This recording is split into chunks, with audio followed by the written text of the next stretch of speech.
भाजपा ने कहा है ना कि हम फ्री बिजली देंगे।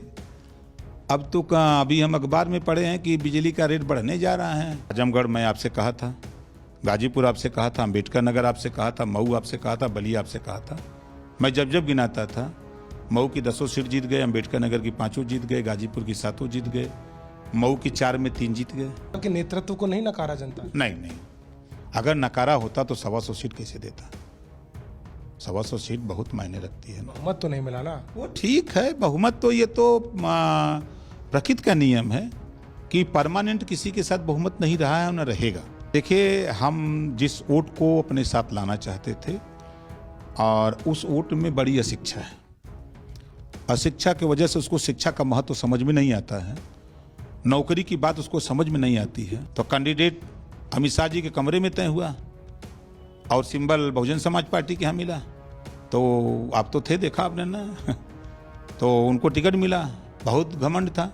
यूपी की सियासत में एक बार फिर से कमल खिला है, क्योंकि योगी आदित्यनाथ एक बार फिर से मुख्यमंत्री बनेंगे। लेकिन उन्हें चुनौती देने वाले समाजवादी पार्टी गठबंधन के साथी सुभाषपा के अध्यक्ष ओपी राजभर क्या करने वाले हैं, क्योंकि उनका दावा था, आप तो कह रहे थे कि साइकिल चलेगी और कमल कहीं खिलेगा नहीं, क्या कहेंगे अब? देखिए, हम लोगों ने जनता के बीच में आप लोगों के माध्यम से जो बात पहुंचाया और रैली सभाओं के माध्यम से हम लोग हमेशा शिक्षा, स्वास्थ्य, रोजगार, नौकरी की बात हमेशा करते आए और हमारी कोशिश थी कि ये चीज़ें उनको समझाया जाए और समझा करके उनको जो उनकी मूलभूत चीज़ें हैं।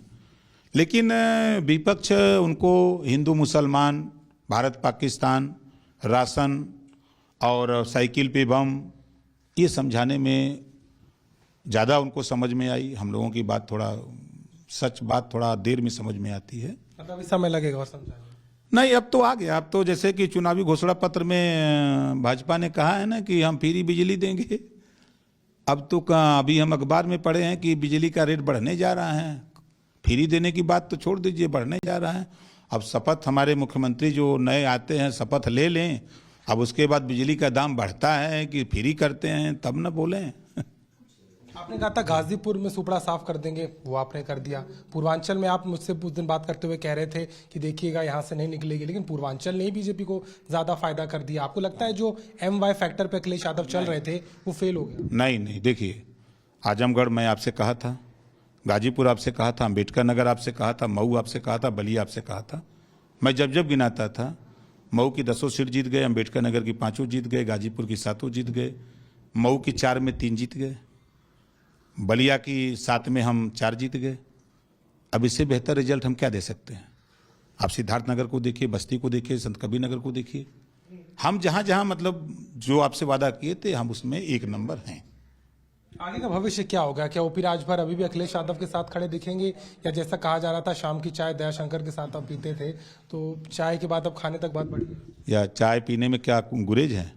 अगर योगी जी, हमारे मुख्यमंत्री जी मुलायम सिंह जी के यहाँ जाके चाय पी सकते हैं, तो हम दयाशंकर सिंह के यहाँ चाय पीने में हमको क्या दिक्कत है भैया? तो अखिलेश जी के साथ ही रहेंगे? अभी तो मैं अखिलेश जी के यहाँ से ही 2 घंटे बैठा था उनके यहाँ।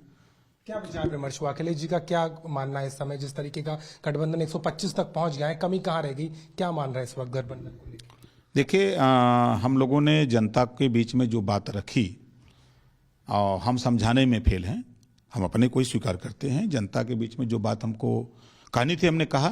जनता ने हमारी बात को जहां तक समझा, हमको 125 सीट दिया। यादव के नेतृत्व को नहीं नकारा जनता? नहीं, अगर नकारा होता तो 125 सीट कैसे देता। 125 सीट बहुत मायने रखती है। बहुमत तो नहीं मिला ना। वो ठीक है, बहुमत तो ये तो प्रकृति का नियम है कि परमानेंट किसी के साथ बहुमत नहीं रहा है, न रहेगा। एक समय था कांग्रेस का रुतबा रहता था और यही उत्तर प्रदेश में बहुजन समाज पार्टी 4-4 बार सरकार बनाई और इस बार आपने देखा कि भाजपा को जिताने में 1 सीट खाली बचा पाई। हसर क्या हुआ? 4-4 बार मुख्यमंत्री रही और आज पार्टी की जमानत जब्त हो गई, 1 सीट जीत पाई पार्टी। आपके सहयोगी केशव देव मौर्य कह रहे हैं कि आपकी बयानबाजी का बड़ा नुकसान हो गया। आप जिस तरीके से बात कर जाते थे, लोगों का उसका इम्पैक्ट हुआ। आज गाजीपुर में क्यों नहीं हुआ? आजमगढ़ में क्यों नहीं हुआ? अम्बेडकर नगर क्यों नहीं हुआ? बलिया क्यों नहीं हुआ? मऊ क्यों नहीं हुआ?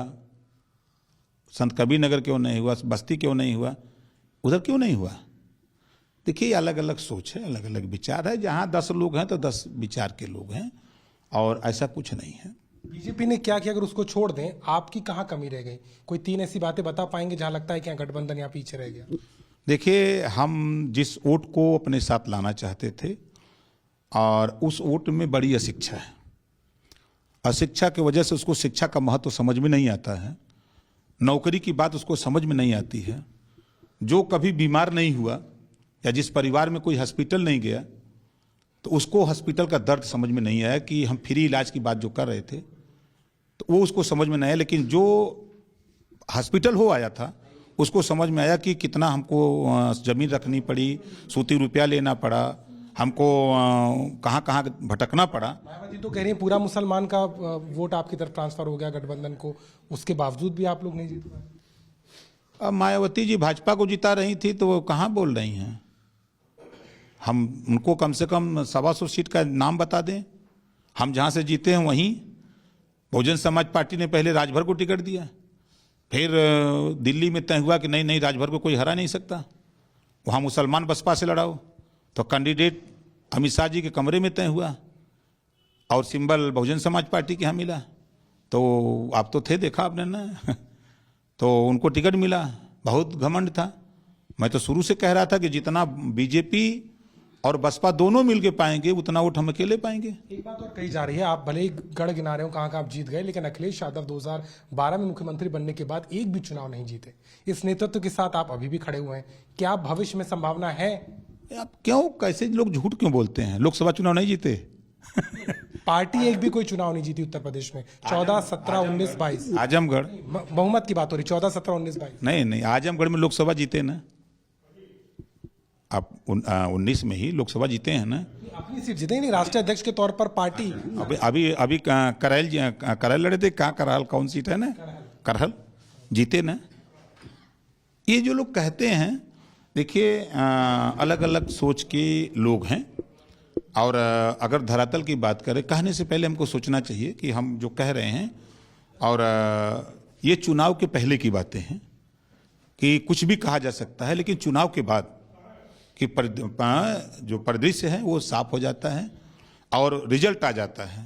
करहल से जीते उसका रिजल्ट है, लोकसभा जीते उसका रिजल्ट है, तो ये ऐसा कहना गलत है। आखिरी सवाल लेता हूं, आपने कहा था आरक्षण को लेकर के, जातिगत जनगणना को लेकर के आपने तमाम जो बातें कही, तो उन शर्तों पर अगर बात होगी तो आप फैसला करेंगे। क्या बीजेपी, अगर कोई बात होती है तो एक कोई संशय रहेगा या कोई चांस रहेगा कि आप वापस भाजपा में या वहां पर उस बात को लेकर के जा सकते? देखिए, जातिवार जनगणना में एफिडेविट हमारे देश के प्रधानमंत्री सुप्रीम कोर्ट दिए हैं कि नहीं कराएंगे।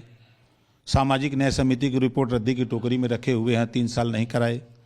बिजली का बिल माफ करने के सवाल पे तो वो चुनाव घोषणा पत्र में भी दे दिया, अब इधर सुन रहे हैं कि बिजली का दाम बढ़ने वाला है कोई चांस नहीं है? चांस कहाँ है? अब लोकसभा लड़ लें, लोकसभा लड़ेंगे, फिर विधानसभा लड़ेंगे, तब से बीच में वो नगर पंचायत का चुनाव होगा, उसको लड़ेंगे। लड़ाई यादव के साथ ही लोकसभा की तैयारी, एकदम टनाटन लड़ाई होगी। साफ तौर पर उत्तर प्रदेश के चुनाव में भले ही समाजवादी पार्टी गठबंधन ने हार हासिल की हो, लेकिन गाजीपुर समेत अन्य सीटों पर सुहेलदेव पार्टी के साथ में ओपी राजभर ने जिस तरह की जीत दर्ज की, उनको लगता है कि आने वाले समय में अखिलेश यादव ही बीजेपी को चुनौती देंगे, वो यहीं रहेंगे और 2024 की तैयारी में लगने जा रहे हैं। लखनऊ से कैमरामैन रोहित कांत के साथ अभिषेक मिश्रा।